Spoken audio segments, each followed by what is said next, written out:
अल्हम्दुलिल्लाहि वकफ़ा सलामुन अला इबादिहिल्लज़ीना इस्तफ़ा अम्मा बअद फ़अऊज़ु बिल्लाहि मिनश शैतानिर रजीम बिस्मिल्लाहिर रहमानिर रहीम क़ुल हुवल्लाहु अहद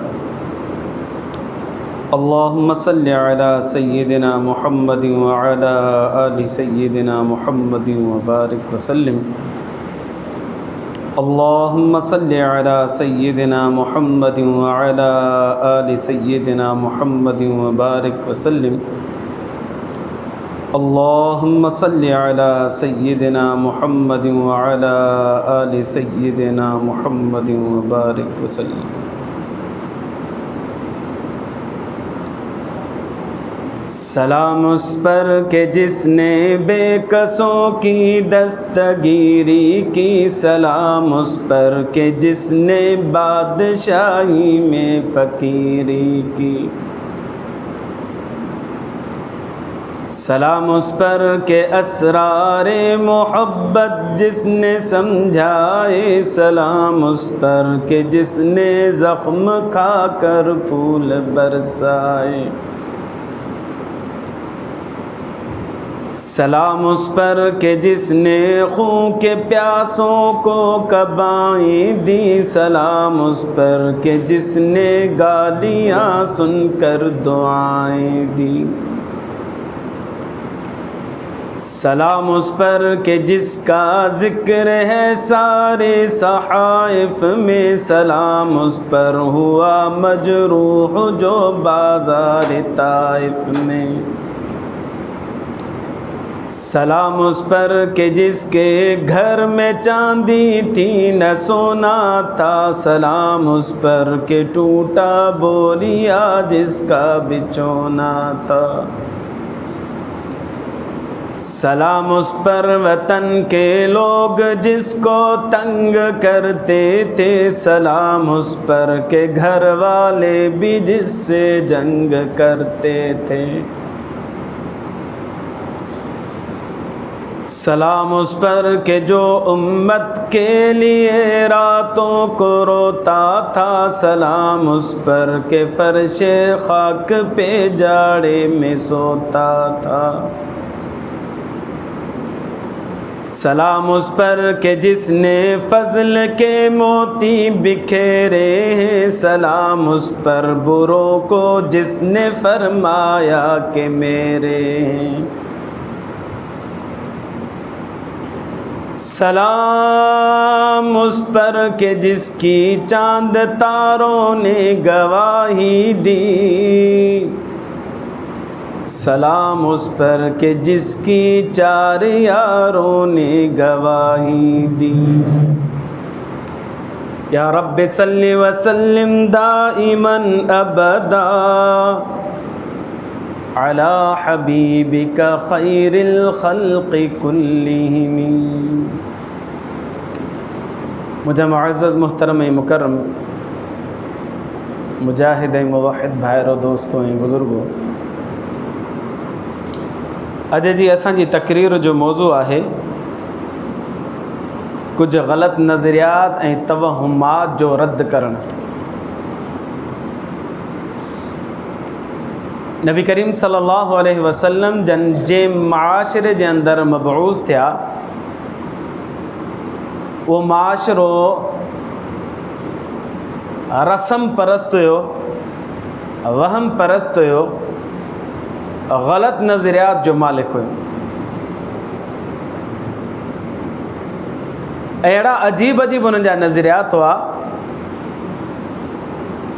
जो उन्हनि नज़रियात खे ॾिसूं था पिया त अक़ल हैरत में पइजी थो वञे त इन्हनि खे ज़हननि में इहे ॻाल्हियूं ईंदियूं कीअं हुयूं।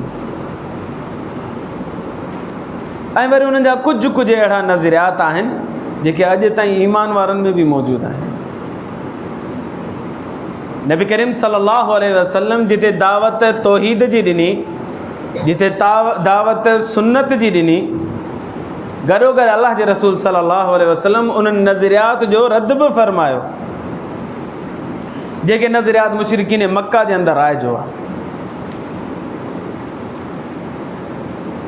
कई हिक अहादीस मुबारका भरियल आहिनि इन्हनि मवाद सां, जंहिंमें रसूमात जी रद्द कयो वियो आहे ऐं तवहमात जो रद्द कयो वियो आहे ऐं पंहिंजे ख़यालात जो माण्हू मूजिद हुजे उन जो शरीयत मुतहरा रद्द कयो आहे।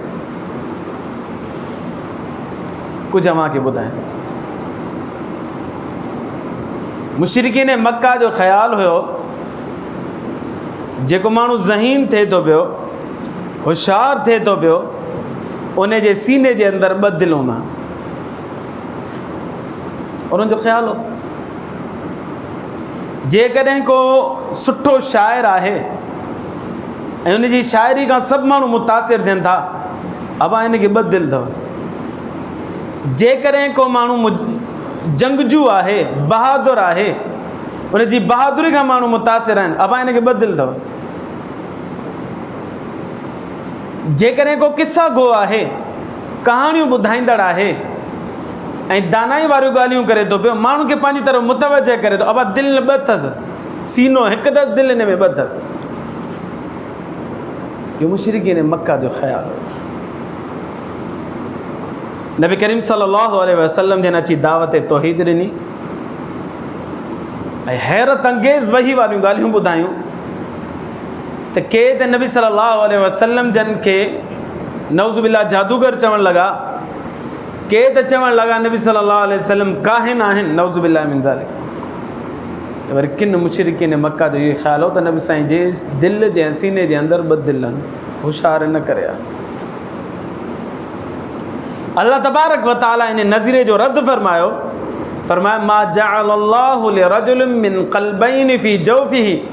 ठाहिण वारो त मां अल्लाह आहियां न, मां ऐलान कयां थो त कंहिं बि बनी बशर जे दिलि जे सीने जे अंदरि ॿ दिलि मूं न आहिनि रखिया।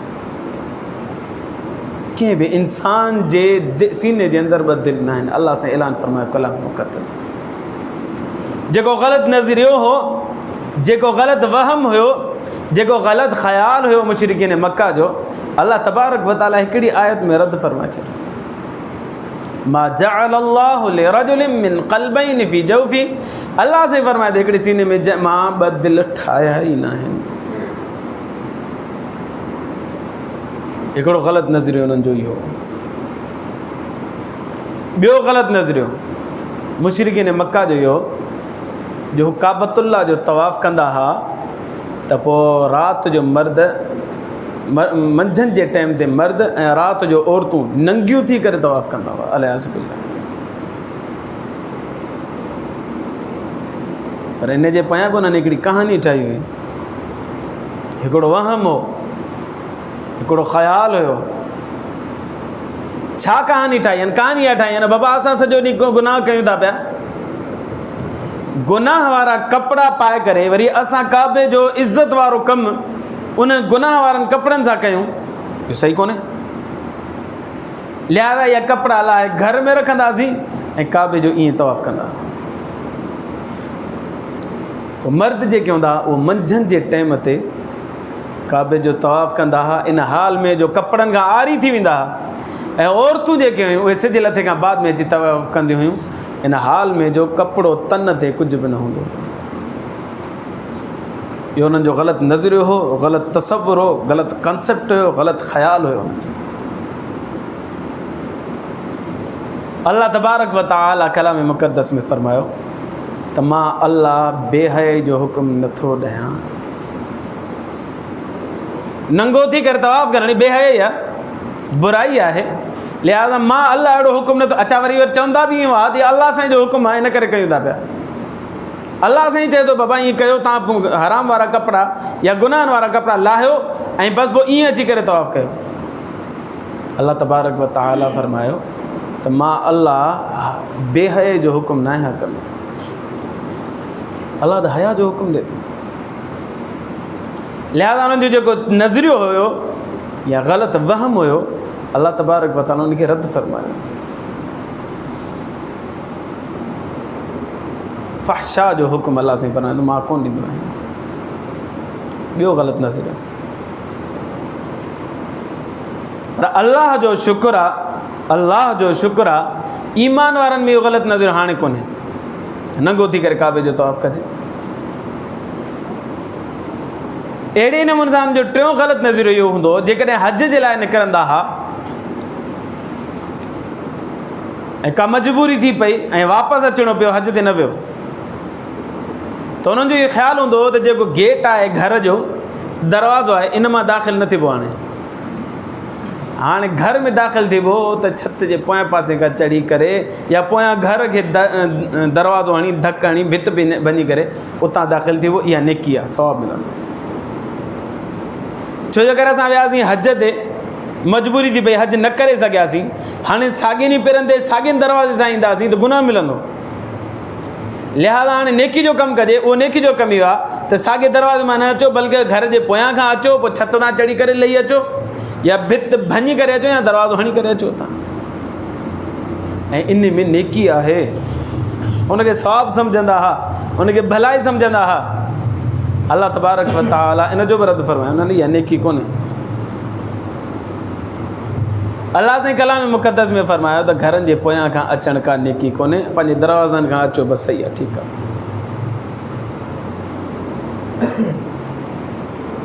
हिकिड़ो उन्हनि जो नज़रियो जेको उन्हनि में मारूफ़ ऐं मशहूरु हुयो, अल्लाह तबारक व तआला उनखे रद्द फरमायो।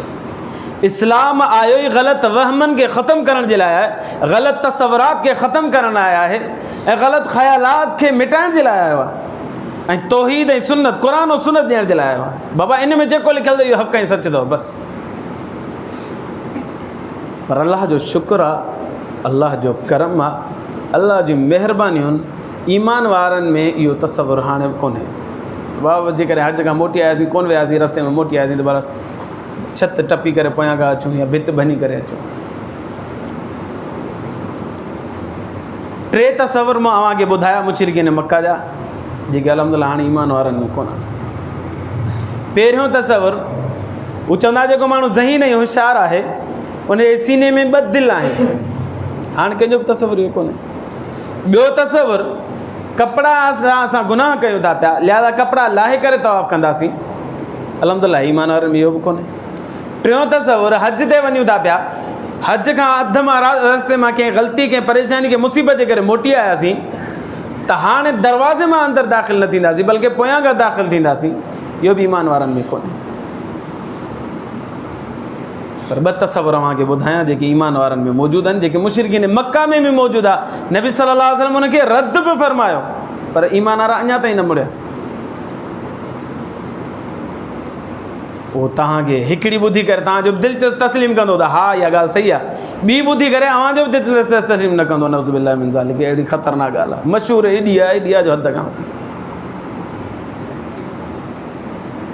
उहे ॿ ॻाल्हियूं कहिड़ियूं? नंबर 1, इस्लाम चए थो त हिकिड़ी बीमारी ॿिए बि माण्हू खे उन खां बीमारी मुंतक़िल नथी थिए। असांजो डॉक्टर चए थो त बीमारी मुंतक़िल थिए थी, बाबा नज़लो थी पए इन खां परे थी, ख़ारिज थी पए इन खां परे थी, ही बीमारी मुतअद्दी आहिनि, वधंदड़ आहिनि, लॻंदियूं। इस्लाम चए थो न ईअं कोन्हे। अल्लाह जे रसूल सल्लल्लाहु अलैहि वसल्लम पंहिंजी प्यारी मुबारक ज़मान मां फरमायो, ला अदवा, नबी सल्लल्लाहु अलैहि वसल्लम फरमायो, का बीमारी हिक खां ॿिए खे न आहे लॻंदी। खोले ॾिसो बुख़ारी शरीफ़, खोले ॾिसो मुस्लिम शरीफ़, तिरमिज़ी, अबू दाऊद, सभिनि में लिखियो पियो। हाणे असांजे हैदराबाद में जेकॾहिं 6 लख माण्हू आहिनि ऐं 6 लखनि माण्हुनि जे लाइ 10,000 15,000 त डॉक्टर हूंदा न, उहे सभु चवंदा बीमारी लॻे थी, वधे थी। हिकिड़ो ग़रीब मौलवी जेको आहे, गली जो मौलवी चए थो न लॻंदी, मौलवी जे चए त केरु लॻंदो? डॉक्टर PhD करे आयो आहे, डॉक्टर इस्लामाबाद मां पढ़िया, डॉक्टर हिते लंडन मां पढ़िया, डॉक्टर अमेरिका मां पढ़िया, इहो ग़लति थी सघे थो या? अनपढ़ियल मौलवी चए थो बीमारी कोन्हे, मुतअद्दी कोन्हे, त केरु मञींदो हुनखे? पर मौलवी पंहिंजे खीसे मां ॻाल्हि नथो करे, ॿिन्ही जहाननि जे सरदार मोहम्मद अरबी सल्लल्लाहु अलैहि वसल्लम जी ॻाल्हि थो ॿुधाए। अल्लाह जे रसूल सल्लल्लाहु अलैहि वसल्लम ला अदवा, का बि बीमारी मुंतक़िल नथी थिए हिक खां ॿिए खे, ॻाल्हि ख़तमु।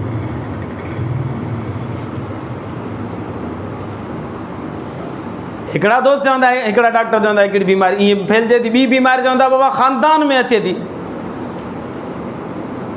हेरिडिटी में रखियल आहे, ख़ानदान में रखियल आहे। इहो बि ग़लति तसवुरु आहे। न ख़ानदान में बीमारी रखियल आहे, न हिक खां ॿिए खे लॻे थी पई। कॾहिं कॾहिं अव्हां ॾिठो हूंदो त हिकिड़े घर जे अंदरि 10 भाती रहनि था पिया, अब बीमारी हिकिड़े खे लॻी बुखार लॻो, ॿिए खे बि लॻो, टे खे बि लॻो, पर 7 खे न लॻो। पोइ असां छा चवंदासीं, हिन जे बुखार खणी नथा चवनि डॉक्टर, ख़ारिश चवंदा। पर हाणे जेकॾहिं 2 खे लॻी वई, 2 खे, त असां चवंदासीं हिन खे ख़ारिश हिन खां लॻी ऐं हिन खे वरी हिन खां लॻी, बाक़ी जेको 7 ॼणा रहनि था उन्हनि खे छो न लॻी? लॻे त सभिनि खे लॻे न, घर में हिकिड़ा भाती रहंदा पिया। नथी लॻे त मालूम थियो त अलाह सां जंहिंजे मुक़दर में लिखी पहिरें नंबर ते उनखे लॻी, 2 नंबर ते जंहिंजे मुक़दर में लिखी उनखे लॻी, 3 नंबर ते जंहिंजे मुक़दर में लिखी उनखे लॻी, वधीक खे न लॻी। इहो तसवुर गैर इस्लामी आहे। मुशरिकीन मक्का जो इहो नज़रियो हूंदो, उन्हनि जो तसवुर। अलाह जे रसूल सल्लल्लाहु अलैहि वसल्लम फरमाए ग़लति था चओ, ईअं कोन्हे। ला अदवा, का बीमारी हिक खां ॿिए खे नथी लॻे। नबी सल्लल्लाहु अलैहि वसल्लम जॾहिं इहा ॻाल्हि फरमाई त हिकिड़ी बीमारी ॿिए खे नथी लॻे, त जेके वॾेरा हुआ मुशरिकनि जा, उहे कावड़जी विया। नबी सल्लल्लाहु अलैहि वसल्लम वटि आया, साईं तव्हां कीअं था चओ बीमारी कोन थी लॻे? इंसाननि खां इंसान खे बि लॻे थी, जानवरनि खां जानवर खे बि लॻे थी। कीअं थी लॻे ॿुधायूं? साईं सभ खां पहिरीं ख़ारिश जेका शुरू थींदी आहे न, उहा उठ खे हितां चप जे हेठां शुरू थींदी आहे, पोइ आहिस्ते आहिस्ते वधंदे वधंदे सॼे जिस्म में फैलिजी वेंदी आहे। पोइ हिकिड़े उठ खां ॿिए उठ खे लॻंदी आहे, ॿिए खां 3 खे लॻंदी आहे, 3 खां 4 खे लॻंदी आहे, पोइ सॼे धण खे लॻी वेंदी आहे। असांजो तजुर्बो आहे। इहो वॾेरनि जो हिकिड़ो टोलो आयो नबी सल्लल्लाहु अलैहि वसल्लम जी मुलाक़ात कई। साईं तव्हां कीअं था चओ बीमारी न लॻंदी? बीमारी लॻंदी आहे। मिस्कात शरीफ़ में हदीस लिखी पई अथव। पाण करीम सल्लल्लाहु अलैहि वसल्लम ने इरशाद फरमायो, मूंखे सवाल जो जवाबु ॾियो। पहिरें खे लॻी ॿिए खे, पहिरें खां ॿिए खे लॻी, ॿिए खे 3 खे लॻी, 3 खां 4 खे लॻी। ॿुधायो त पहिरें खे जेके लॻी, जेके तव्हां चवंदा हिते हिते लॻी, वरी पोइ जिस्म फैलिजी वई, इनखे किथां लॻी? सभु चुप थी विया। हाणे हुजे जवाबु त को जवाबु ॾियनि न। अल्लाह जे रसूल सल्लल्लाहु अलैहि वसल्लम जन फरमाया, जीअं पहिरें खे डायरेक्ट लॻी त ॿिए खे बि डायरेक्ट ख़ारिश लॻी, हुन खां हुन में न लॻी। वरी 3 खे लॻी त ॿिए खां 3 खे न लॻी, बल्कि 3 खे डायरेक्ट लॻी, जेके अलाह से मुक़दर में लिखियो उनखे लॻी। हुन खां हुन में, हुन खां हुन में, हुन खां हुन में न आहे लॻंदी। नबी सल्लल्लाहु अलैहि वसल्लम जॾहिं हिन जी वज़ाहत फरमाए त चुप जा चुप रहिया, लफ़्ज़ उन्हनि खां न निकितो ज़बान। अल्लाह जे रसूल सल्लल्लाहु अलैहि वसल्लम ने इरशाद फरमाया, ला अदवा, का बि बीमारी वधे नथी, हिक खां ॿिए खे नथी लॻे, मुतअद्दी न आहे। असां चवंदा आहियूं हाणे हिनखे बीमारी लॻी आहे, हिन जो बिस्तरो बि अलॻि, हिन जा थांव बि अलॻि, हिन खां परे परे सां ॻाल्हायो, हुनखे हथ बि न मिलायो। बाबा अलाह राम करे वाणियो थोरी आहे, मुसलमान आहे। एहतियाती तदाबीर इख़्तियार करणु ताईं असांजो कमु आहे, पर इहो नज़रियो रखणु त बीमारी हुन खां हुनखे लॻे थी, हुन खां हुनखे लिए ग़लति आहे। इहो नज़रियो मुशरिकीन मक्का जो हुयो, नबी सल्लल्लाहु अलैहि वसल्लम खे रद्द फरमायो, पर बदकिस्मती सां इहो नज़रियो असां में बि मौजूदु आहे। ऐं असांजो पढ़ियल लिखियल तबिक़ो अवाम में मुंतक़िल करे थो हिन ॻाल्हि खे, भाई बीमारी हुन खां हुनखे लॻे थी, ख़्यालु कयो। इहो ग़लति आहे। ईमान अफ़रोज़ तव्हांखे हिकिड़ो वाक़ियो ॿुधायां। अच्छा, जीअं मुशरिकीन मक्का मुशरिक हुया, त अॼु जा हिंदू जेके आहिनि उहे बि मुशरिक आहिनि, ऐं अॼु ताईं उन्हनि में बि इहो तसवुरु मौजूदु आहे हिंदुनि जे अंदरि। ऐं एॾो ख़तरनाक तसवुरु आहे, एॾो ख़तरनाक जो अल्लाह बिल्लाह ताला। हिकिड़ो आलिम हो अल्लामा ज़फ़र अहमद उस्मानी रहमतुल्लाह अलैह, अल्लाह सां हुनजी क़बर ते करोड़ा रहमतूं नाज़िल फरमाए। वॾो जय्यद आलिम हो, वॾो ज़बरदस्त आलिम हो। पाकिस्तान ठाहिण में जिते क़ाइदे आज़म जो किरदारु हुयो, त हुन सां गॾु जेके आलिम हुया, उन्हनि आलिमनि मंझां अल्लामा ज़फ़र अहमद उस्मानी जो बि नालो ईंदो आहे। जॾहिं पाकिस्तान ठही ख़तमु थियो, त पाकिस्तान हिकिड़ो मशरिक़ी हुयो, हिकिड़ो मग़रिबी हो। त मशरिक़ी पाकिस्तान में अल्लामा ज़फ़र अहमद उस्मानी पाकिस्तान जो झंडो लहरायो, ऐं मग़रिबी पाकिस्तान जे अंदरि अल्लामा शबीर अहमद उस्मानी पाकिस्तान जो झंडो लहरायो। जॾहिं पाकिस्तान ठहियो त हू इंडिया मां हिजरत करे पाकिस्तान मोटी आया, ज़फ़र अहमद उस्मानी रहमतुल्लाह। पोइ टंडो हलाया और में सॼी ज़िंदगी हुन पढ़ायो। कुझु अरसो गुज़रियो, पोइ हुनखे शौक़ु थियो त हाणे वञा ॻोठु थोरो चकर हणी अचां हिंदुस्तान, छोकी सभु त हेॾे लाॾे कोन आया। वञा, हुनजो ख़्यालु हुयो छो कयो त वञी माइटनि सां मिली अचां। पोइ हितां हुन सफ़र कयो, सिधो हिंदुस्तान वियो। ॻोठु पहुतो त हाणे अॻे त हिंदू मुस्लमान सभु गॾु रहंदा हुआ, त तालुकात बि सलाम अलॻि सलॻि सभिनि सां हूंदी, मुस्लमाननि जी हिंदुनि सां, हिंदुनि जी मुस्लमाननि सां। अल्लामा शबीर अहमद अल्लामा ज़फ़र अहमद उस्मानी रहमतुल्लाह अलैह जा बि ईअं तालुकात हुया, हिंदुनि सां बि आहे, मुस्लमाननि सां बि आहे। माइट त हूअं ई उते रहंदड़ हुआ। उते वियो त पुछणु लॻो भाउ फलाणे जो ॾियो ख़बर हयात आहे न आहे, किथे आहे, फलाणो किथे आहे, फलाणो किथे आहे। एतिरे में हिकिड़े वाणे जो दोस्त हुयो साईं जो, उन खे बि यादि कयो, फरमाए लालाजी, उन वाणे जो नालो छा अलाए छा पर मशहूरु लालाजी सां हो। फलाणो जेको हिंदू लालाजी हुयो उनजी ॾियो ख़बर। ॿुधायोसीं उहो बीमार पियो आहे ऐं मौत हयात जी कशमकश में आहे। वञोसि भले मुलाक़ात कयोसि त कयोसि। हिकिड़ो मसइलो ॿुधायां तव्हांखे, बीमार मुसलमान हुजे न त उनजी अयादत अफ़ज़ल आहे ई, पर ग़ैर मुस्लिम हुजे त उनजी अयादत बि बहितरीन अमल आहे, सवाब जो कमु आहे। साईं फरमाइण छो न, वीचारो बीमार आहे त हुन सां मुलाक़ात बि करे वठां, वरी बीमार पुरसी बि करे वठां, इयादत बि करे वठांसि। अल्लामा शबीर अहमद उस्मानी हलंदे हलंदे ज़फ़र अहमद उस्मानी हुनजे घर ते आयो, दरवाज़ो खड़कायो, हुन जेको भाती घर जो निकितो, अबा ॾियो ख़बर फलाणे साईं बीमार आहे, पर अहिड़ी बीमारी में वरितलु आहे जो असां मां केरु बि हुनजे वेझो न आहे वेंदो। अच्छा थोरो पर्दो करायो, मूंखे मुलाक़ात करायो, मां मिलणु चाहियासि। हू त आलिम, हुनखे त ख़बर आहे त नबी सल्लल्लाहु अलैहि वसल्लम फरमायो आहे त का बीमारी ॿिए खे न आहे लॻंदी, ला अदवा, बीमारी हिकिड़े खां ॿिए खे मुंतक़िल न आहे थींदी।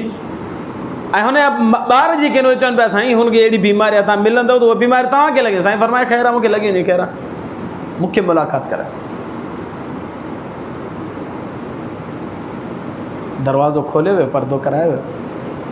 पोइ घर जो न कुंड में हिकिड़ी खट विधल हुजे, हुन खट ते वीचारो पियो हुजे, लालाजी हिंदू। अल्लामा ज़फ़र अहमद उस्मानी फरमायो मूंखे ॾाढो ॾुखु थियो, हीउ कंहिंजो पीउ आहे, कंहिंजो भाउ आहे, कंहिंजो मुड़ुसु आहे, और सभु माण्हू पर घर जा पाती परे, केरु हुन सां वेहण जे लाइ तयारु न, ॻाल्हाइण जे लाइ तयारु न। जन कुंड में पियो हुजे, मां वियोमांसि हुन सां मिलियुसि त उहो रोए पियो, साईं अहिड़ी बीमारी में अची मुब्तला थियो आहियां, अहिड़ी बीमारी जे अंदरि मुब्तला थियो आहियां जो मुंहिंजा सभु घर जा भाती मूंखां परे, केरु मुंहिंजे वेझो नथो अचे। साईं फरमाया त अहिड़ो त को मसइलो कोन्हे, इस्लाम हिन ॻाल्हि खे रद्द फरमाए थो त का बीमारी ॿिए खे कोन थी लॻे। हुन बि चयो साईं तव्हां थोरो परे थी वियो, तव्हांखे बीमारी न, फरमायो कोई ख़ैर आहे। अल्लाह जे रसूल सल्लल्लाहु अलैहि वसल्लम फरमाया ला अदवा, का बीमारी ॿिए खे कोन थी लॻे, मूंखे कोन लॻंदी, तूं परेशान न थी। असांजो कॉन्सेप्ट इहो आहे, तसवर इहो आहे, बीमारी मुतादी नथी थिए। चयो अच्छा साईं ठीकु आहे। एतिरे में हुनजी घरवारीअ हुनखे दवा ॾिनी। दवा कीअं ॾिने, हिकिड़ो बांस हुजे वॾो डिघो, उन बांस जे अॻियां यू टर्न ठहियलु हुजे लोही, उन में बाल्टी हणी, बाल्टी में दवा रखी करे ऐं परे खां ई करे ॾिनईसि। उन बाल्टी वरिती, दवा कढी खाधई, खाइण खां पोइ वरी उन में बाल्टी लटकाई, वरी उन बाल्टी बांस छिके वरितो। हाणे हिकिड़ो माण्हू बीमार आहे ऐं वरी मुहलिक बीमारी, अहिड़ी बीमारी जंहिंमें हू हलाकत जो ख़दशो आहे, मरण वारो आहे, ऐं वरी घर जो को भाती तसली ॾियण जे लाइ बि तयारु न हुजे त हुनजे मथां क़यामत न हूंदी त छा हूंदी। उहो रोए पियो वीचारो, साईं मूंसां हशर आहे। वरी थोरी देरि खां पोइ मानी ॾिनईसि, उन मानी बि उन में बाल्टी में रखी करे परे खई। वरी चांहि ॾिनईसि, उहा चांहि बि ईअं ई ॾिनईसि, बांस जे लकड़े में अॻियां विझी करे। पर मूंखे ॾाढो ॾुखु पियो थिए। अल्लामा ज़फ़र अहमद उस्मानी पर मूंखे ॾाढो ॾुखु थियो, भई हालत आहे हिननि सां। अॼु इहो तसवर मुसलमाननि में बि मौजूदु आहे त हिक खां ॿिए खे बीमारी लॻे थी पई। इहो तसवर मुशरिकीन मक्का जो हो, इहो तसवर अॼु जे बनी हिंदू जो आहे, इहो साॻियो तसवर अॼु मुसलमान बि करे वेठा। अल्लाह जे रसूल फरमाए ला अदवा, का बीमारी हिक खां ॿिए खे नथी लॻे, जंहिंखे लॻे थी मुस्तक़िल लॻे थी पई। हिकिड़े शहर में जेकॾहिं बीमारी फैलिजी थी वञे ऐं हुते 10,000 माण्हू रहनि था पिया त हुन 10,000 में 3,000 खे बीमारी लॻे थी, 4,000 खे लॻे थी, 10 जे 10,000 खे लॻे थी इहा बीमारी। हालांकि सभु गॾु रहनि था पिया, ऐं असां दुकाननि ते वञूं था, असां बाज़ारुनि में वञूं था, असां मस्जिद में अचूं था, पर उन जे बावजूदि असां सभिनि खे बीमारी जकणु घुरिजे न। उन 4000 सां असां रहूं था पिया जिन खे बीमारी लॻल आहे, पोइ असां 6000 खे छो नथी लॻे? वजह इहा आहे जो बीमारी हिक खां ॿिए खे मुंतकिल न आहे थींदी। हिकिड़े खे लॻी त मुस्तकिल लॻी, ॿिए खे लॻी बि मुस्तकिल लॻी, ॿिए खां नथी मुंतकिल थिए। ला अदवा, अल्लाह जे रसूल सल्लल्लाहु अलैहि वसल्लम पंहिंजी नूरानी ज़बान सां अल्फाज़ फरमायो, हिकिड़ी बीमारी ॿिए खे मुतअद्दी नथी थिए, नथी लॻे। अल्लामा ज़फ़र अहमद उस्मानी फरमायो त मां हुनखे तसली ॾिनी त बाबा हिन कॉन्सेप्ट खे ख़तमु कयो, हिन तसवर खे ख़तमु कयो, बीमारी लॻंदी कोन्हे। ॾिस मां तोसां गॾु कीअं अची वेठो आहियां। एॾो मुतासिर थियो। हुन चयो साईं हीअ मुंहिंजा घर वारा आहिनि न, हिन में मुंहिंजी घरवारी आहे, मुंहिंजी भेण आहे, मुंहिंजा भाइर आहिनि, मुंहिंजी औलाद आहे, पर मुंहिंजे वेझो नथा अचनि, इन करे त मतां बीमारी मूंखे लॻी वञे। मूं सॼी ज़िंदगी हिननि जे लाइ कमायो, मूं सॼी ज़िंदगी हिननि जे लाइ महिनतूं कयूं, मज़दूरियूं कयूं, मंझंदि जी गर्मियुनि जे अंदरि पघर वहाए हिननि खे कमाए करे खारायो। हाणे मां बीमार पियो आहियां त मूंखे वेझो अचण लाइ तयारु कोन्हनि, ॿ ॿोल तसली जा चवण जे लाइ तयारु कोन्हनि। अल्लामा ज़फ़र अहमद उस्मानी रहमतुल्लाह अलैह फरमायो, तव्हांखे बि घुरिजे त इन तसवर खे ख़तमु कयो। अल्लाह सां हुनजी दिलि तब्दील फरमाई। न वेठे चयो, लेटे चयो, साईं मूंखे अॼु लॻे थो पियो त इस्लाम सचो मज़हब आहे। जेकॾहिं असां सचा हुजूं हा न त पंहिंजा बेमुरवत न थी वञनि, परे न थी वञनि। तव्हां धारिया हुजण जे बावजूदि, ॿिए मज़हब जा हुजण जे बावजूदि ऐं इस्लामी आलिम हुजण जे बावजूदि मुंहिंजे सां गॾु वेठा आहियो, मूंखे लॻे थो तव्हांजो मज़हब सचो आहे। मूंखे कलमो पढ़ायो, मां मुसलमान थियुमि। अल्लामा ज़फ़र अहमद उस्मानी रहमतुल्लाह अलैह हुनखे कलमो पढ़ायो।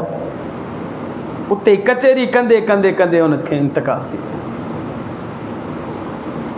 मूंखे ॿुधायो जेकॾहिं असांजो बि इहो तसवुरु हुजे ऐं अल्लामा ज़फ़र अहमद उस्मानी हुनखां परे रहे त हुनखे ईमान नसीब थिए। इन तसवुर खे रद्द करण जी बरकत सां हिकिड़ो माण्हू जेको हमेशह जहन्नम में वञण वारो हो, उहो हमेशह जन्नत में दाख़िल थी वियो।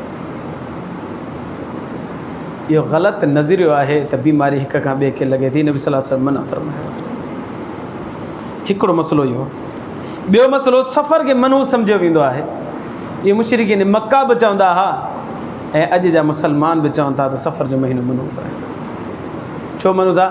अब 10 लख बीमारियूं आहिनि, उन मां 9,80,000 बीमारियूं सफ़र में नाज़िल थियनि थियूं पयूं। लिहाज़ा मनहूस महीनो आहे, इन खां बचणु घुरिजे, परे रहणु घुरिजे। इहे मुशरिकीन मक्का बि चवंदा हुआ, अॼु जो ईमान वारो बि चए थो पियो। नबी सल्लल्लाहु अलैहि वसल्लम फरमायो, ला सफ़र, पहिरां फरमायो ला अदवा, का बीमारी हिक खां ॿिए खे नथी लॻे। नंबर 2 ला सफ़र, न सफ़र बि को बीमारी का परेशानी का मुसीबत न आहे, ख़ैर आहे। बल्कि अल्लाह तबारक व तआला कलाम मुक़द्दस में फरमाए थो, वमा असाबकुम मिन मुसीबतिन, तव्हां ते का बि बीमारी नथी अचे मगर तव्हांजे पंहिंजे अफ़आलनि जे करे। तव्हां गुनाह कयो था पिया, अल्लाह जी नाफ़रमानी था कयो, नबी साईं जी सुन्नतुनि जी मुखालिफ़त कयो था, इन करे तव्हांजे मथां मुसीबतूं अचनि, सफ़र जे करे नथी अचनि। पर असां चऊं था सफ़र जो महीनो मनहूस आहे, इन में बीमारियूं अचनि थियूं पियूं, परेशानियूं अचनि थियूं पियूं। पोइ उनजे लाइ छा कंदासीं असां? नंबर 1, सफ़र जे महीने में शादी न आहे करणी। शादी कंदासीं त उहा सिफ़र थी वेंदी, ज़ीरो थी वेंदी, कामयाबु न थींदी। नंबर 2, सफ़र जे महीने में कारोबार शुरू न कंदासीं, नुक़सानु थी वेंदो। नंबर 3, सफ़र जे महीने में सफ़र न कंदासीं, हिकु शहर खां ॿिए शहर, हिकु मुल्क खां ॿिए मुल्क न वेंदासीं त नुक़सानु थींदो। इहो उहो माण्हुनि जो तसवर आहे जेके माण्हू पढ़ंदा आहिनि सुबुह जो ला इलाहा इल्लल्लाह मुहम्मद रसूलुल्लाह, शाम जो ही नज़रियात हिक ॿिए खे ॿुधाईंदा वक़्तु। सफ़र में बिस्मिल्लाह करे शादियूं बि कयो, सफ़र में सफ़र बि कयो, सफ़र में कारोबार बि शुरू कयो, इंशाअल्लाह अल्लाह साईं बरकत ॾींदो। साल में 12 महीना आहिनि, को महीनो मनहूस कोन्हे, ऐं साल में इस्लामी एतबार सां 360 ॾींहं आहिनि, को बि ॾींहुं मनहूस कोन्हे। अल्लाह साईं सभिनि में अल्लाह तबारक व तआला पंहिंजी बरकतूं ऐं रहमतूं रखियूं आहिनि। जंहिंजे हिस्से में मुक़दर में लिखियलु हूंदी बरकत हुनखे ज़रूरु मिलंदी। बाक़ी जेकॾहिं असां गुनाह कंदासीं त उनजो अज़ाब असांजे मथां ईंदो। पोइ सफ़र जे मथां न हणो, पंहिंजे अफ़आलनि खे ॾिसणो आहे। इलाही दोस्त छा कंदा आहिनि, अब सफ़र जो महीनो मनहूस आहे न, हाणे एहतियाती तदबीर इख़्तियार कजे। नंबर 1, सदको कजे तव्हां त मनहूसियत टरे। नंबर 2, क़ुरान ख़ानी कराइजे तव्हां ते परेशानियूं मुसीबतूं टरनि। नंबर 3 सूरत मुज़म्मिल 313 दफ़ा पढ़ाइजे। घणो करे माण्हू इहो कमु कंदा आहिनि। 313 दफ़ा सूरत मुज़म्मिल पढ़ाए बाबा मुसीबतूं टरी वेंदियूं। शुरू में मां न आयो हुउसि, सुबुह जो तकरीर कयां, शाम जो नौजवान पुॼो वञनि या चाचा पुॼो वञनि, साईं उहो मुज़म्मिल पढ़ाइणी आहे, छो पढ़ाइणी आहे? ओॾी महिल तकरीर न ॿुधली कंहिंजी त चवंदा हुआ त भाउ मुसीबत जो महीनो आहे, सफ़र जो महीनो आहे। हाणे त हिकिड़े हिकिड़े एकन में ॻाल्हि पुछी चुकिया आहिनि। हाणे वरी ईंदा आहिनि वरी पोइ चवंदा आहिनि महीनो शुरू थियो अलहमदिल्ला 2 तारीख़ आहे न, पोइ हर साल 2-2 दोस्त ईंदा आहिनि। पोइ अची चवंदा साईं ओ बसि हीअ ख़ैर बरकत जे लाइ सूरत मुज़म्मिल पढ़ाइणी आहे। पोइ मां चवंदा आहियां अंदर में अची अथव, की ख़बर आहे तव्हांजे अंदर में छा आहे। सूरत मुज़म्मिल तव्हांखे रमज़ान में यादि कोन आई, मुहर्रम में यादि कोन आई, ज़ुल्हज में यादि कोन आई, सफ़र में यादि आई अथव। हिकिड़ो माण्हू हो, हुन वटि तोतो हो, उन तोते खे हिकिड़ो लफ़्ज़ सेखारियो। उहो लफ़्ज़ छा हो? कैंची। हाणे तोतो जेॾी महिल बि माण्हू खे ॾिसे हुनखे चवे कैंची कैंची कैंची कैंची। इत्तेफ़ाक़ सां हुन इलाइक़े में हिकिड़ो माण्हू रहंदो हो जंहिंजी चिड़ हुई कैंची, उनखे कैंची केरु चवंदो कावड़िजी पवंदो। हाणे हुन हमारा दुकान ते अचे, तोतो बि पिंजरे में पियो हुजे, जॾहिं बि दुकान ते अचे तोतो ॾिसी करे हुनखे चए कैंची कैंची कैंची, खे हिनखे कावड़ चढ़े। बर्दाश्त करण तोते खे छा कयां? हिकु दफ़ो थियो मामिलो, ॿियो दफ़ो थियो मामिलो, टियों दफ़ो थियो मामिलो। हिकु दफ़े मां मालिक चयो दुकान वारे, हिते दुकान ते आयो, तोतो शुरू थियो कैंची कैंची कैंची। दुकानदार चयो त 2 मिंट बीह, मां पेशाब करे अचां थो। हिनखे मौक़ो मिलियो, अॼु तोतो अकेलो आहे ऐं मूंखे रोज़ थो चढ़ाए कैंची कैंची करे थो। मालिक ईअं हिन तोते खे पिंजरे मां कढियो, पकिड़े करे मथे जा वार जेके आहिनि सॼा कढी करे गंजो करे छॾीसि। हाणे तूं भले मूंखे कैंची कैंची चओ, अंदरि विझ। तोते ॾिठो ई न आराम सां ॾाढी जुठ कई वणा, सभु वार ई मुंहिंजा लाहे छॾी। ॿिए ॾींहं ते जीअं आयो तोतो, हुनखे ॾिसे बि साॻियो माण्हू आहे जो मुंहिंजा वार लाथा, पर हाणे कैंची कैंची न पियो चए, सिर्फ़ु हुनखे ॾिसे पियो, हुनखे ॾिसे पियो। तेसीं हुन हमरा पाण रड़ कई, सम्झां थो तोता, सम्झां थो तुंहिंजे अंदरि में कैंची आहे। सो ही जेके ईंदा न शाम जो मुज़म्मिल पढ़ाइण जे लाइ, साईं ख़ैर बरकत जे लाइ, मूंखे चवंदा न न ख़ैर बरकत न, मूंखे ख़बर आहे तुंहिंजे अंदरि में कैंची आहे। चई तो सफ़र जो महीनो मनहूस आहे, पर इज़हार नथो करे। अलाह साईं असांखे सम्झ नसीब फ़रमाए। 2 नज़रियात मुशरिकीन मक्का जा वो बयानु कया जेके हिन वक़्तु मुसलमाननि में मौजूदु आहिनि। बीमारी हिक खां ॿिए खे लॻे थी पई, इहे मुशरिकीन मक्का जा ख़्याल आहे। ईमान वारा हाणे बि चवनि था इहो ग़लति आहे, ईअं कोन्हे, नबी सल्लल्लाहु अलैहि वसल्लम मना फ़रमायो। नंबर 2, सफ़र जे महीने खे मुशरिकीन मक्का मनूस सम्झंदा हुआ, मुसलमान बि मनूस सम्झनि था, इहो बि ग़लति आहे। नबी साईं फ़रमायो न, अहिड़ी का ॻाल्हि कोन्हे।